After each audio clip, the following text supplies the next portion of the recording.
Good afternoon sa inyo, mga kaibigan. Ayun, pag-usapan po natin tungkol sa sports na lang tayo, basketball. Ito, bago ko ibigay ang explanation ko regarding sa nangyari sa FIBA World, kunting pagsisimula. Kailangan natin po ang justisya doon sa last game ng Dominican Republic, yung number 12 na si Angel Delgado. Kailangan po ibigyan ng solusyon yun para hindi na sila masanay na sinuntok si Pajardo. Yun po ay very intentional yun. Laki ng chances natin sana nun kung nakita ng referee yun. So ito ay nakita sa slow-mo at justice ang buong bayan. That po, ito na masabi ko sa inyo, dapat gawin na bigyan ng justice system itong ginawa nila sa ating player para naman tayo ng karapatan ng mga Pilipino na hindi lang tayo ganunin na para tayong minamaliit ba yung tao na sumuntok inigo hindi at tinignan niya muna sa lamin ang mukha niya tingnan muna sa lamin niya sa mukha niya sa mga Pilipino. So, buntot na lang ako. Sorry kung ganun ang ugali niya, kasi ganun din sinabi ko siya, kasi ganun ang ugali niya. Balasubas siya nga tao, hindi siya marunong magsa.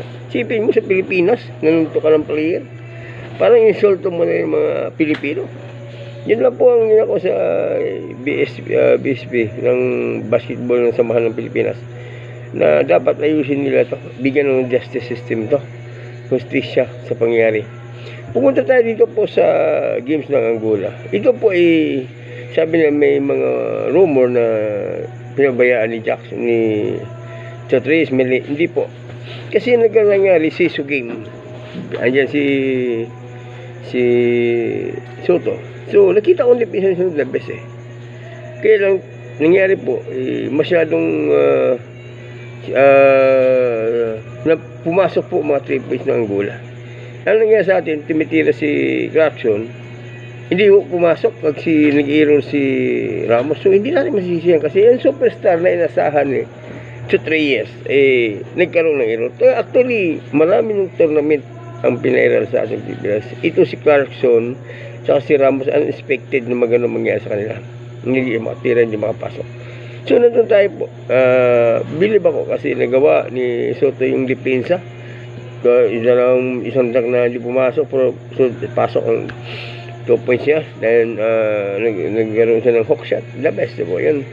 Ang isang komenta ay naman tayo naman sa perfect sa coaching, ito si Abando, kasi star player na ng Korean Republic itong MVP Islam Drug Champion. Dapat susunod gawin niya muna ito suggestion ko lang Soto, tapos ang mag-tandem muna si Clarkson kag si Abando, pass play even in this time na magtira ng 3 points.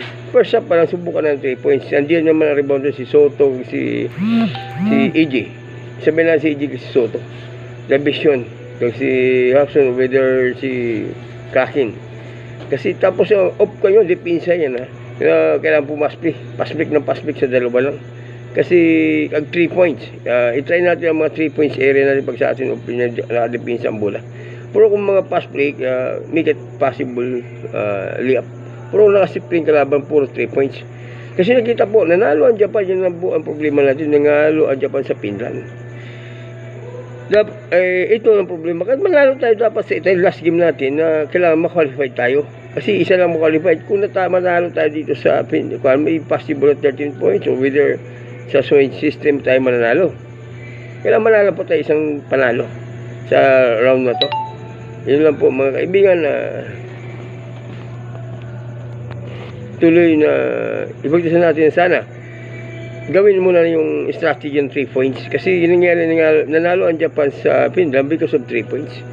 Ang atin naman hindi pumasok, hindi kasi siguro hindi siguro that's impossible na wag na sisihin ang si coach kasi may mistake na konti pero dahil kay Abando lang.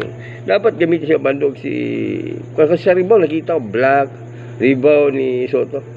So ito si GG pwede gamitin to, palitan sila yung tatlo na gamitin yan for the reasons nung kaya ni Soto na tapalan yung mga 3 points na yun. Kung i-rotate natin 3-2, pwede natin 3-2 sa 3 points na sa depensa. Ang 3-2 na yun gagamitin lang sa atras ka agad sa Lopo si Soto para depensahan. Kasi ang kailangan natin yung 3 points din na critical area, yung Italy.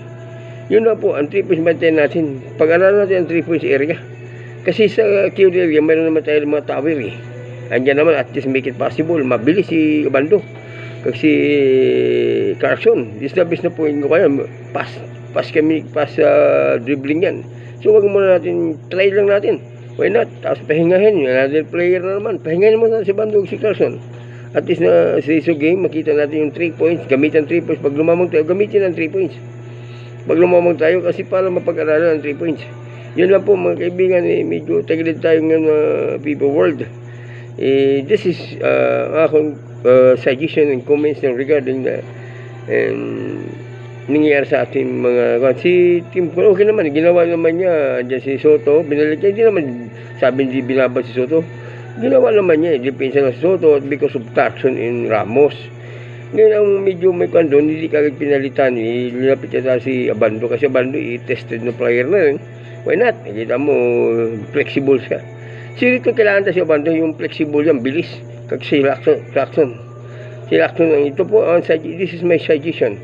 Yung regarding sa nangyayari sa observation Soto, kailangan natin si Soto nandoon kasi ang rebound at si Ido, yung dalawa na magtimbang lang si Ido, mas the best na yun. Wag muna natin i-depensa, tapos sa 3 points kihil area gamitin natin yung wag na 3 points muna. Kaya naman ni Soto, kaya man ni Lacson kag ni Abando mag 3 points. Why not? Try natin, magaling natin ang player dyan kasi may rebound na tayo. 3 points na kulang natin. Saka na lang kung hindi mag-click ng 3 points, saka na lang yung perimeter area. Ang masuggest ko naman dito, pag nakita natin 3 points ng kalaban, ang player natin lagi sa 3 points na nakatutok. Hayaan na natin si Soto sa keyhole area. Kaya po, good morning. Good afternoon po sa inyo. God bless you. Sana pagbabago lang sana, manalo tayo para maka-qualify tayo sa Olympic this coming. Kasi nanalo ang Japan, unexpected, pero puro 3 points yung binanatan ng Japan kasi hindi kaya sa keyhole area. Sige, good afternoon po.